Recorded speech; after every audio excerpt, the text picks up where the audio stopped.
આજે મોહનભાઈ હરિભાઈ દાદી સીતારામપુરા કોંગ્રેસ સેવાદળ પ્રમુખ બોલું હું. અને આજે જે આ શિક્ષણ અધિકારી યોજના બહાર પાડી છે આરટીઈને ફીઓ ભરવા માટે હાથ ધોરણ માટે થઈને, તો આજે એવા એવા વ્યક્તિઓ છે કે તેના 2-2 લાખ રૂપિયા વ્યાજ આવે છે. તેવા પણ વ્યક્તિઓ આરટીઈમાં નામ લખાવે તો આરટીઈમાં એવો કોઈ યોજના નથી.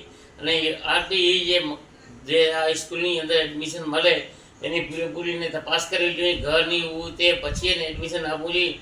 આજે આરટીઈના પૈસાવાળા ભણી શકે છે તો ગરીબ માણસો ક્યાં જશે?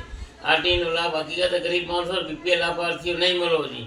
આની અંદર જેટલા આરટીઈમાં એડમિશન મળે છે એટલા બધા પૈસાવાળા જ છે. આજે ગુરુકુલ સ્કૂલ છે, અનેક સ્કૂલો છે એવી તો કે પૈસાવાળા જ આરટીઈમાં ભરે છે અને ગરીબ માણસોનો લાભ મળતો નથી. અને અમારા એરિયાની અંદર સીતારામપુરાની અંદર અંબિકાનગરની અંદર આરટીઈના જેટલા ફોર્મ ભરવાના છે ને એમાં અમુક 20% જ ગરીબ છે, બાકી બધા પૈસાવાળા છે. અને આવો લાભ આરટીઈના શિક્ષણ અધિકારીને અમે જાણ કરી વિડીયો માધ્યમથી કે આવો અન્યાય ન કરો અને હકીકતે એનો મકાન સર્વે કરો, એનો બિઝનેસ સર્વે કરો, એની આવક સર્વે કરો, તે પછી એને આરટીઈમાં એડમિશન આપો. જય હિન્દ, જય ભારત.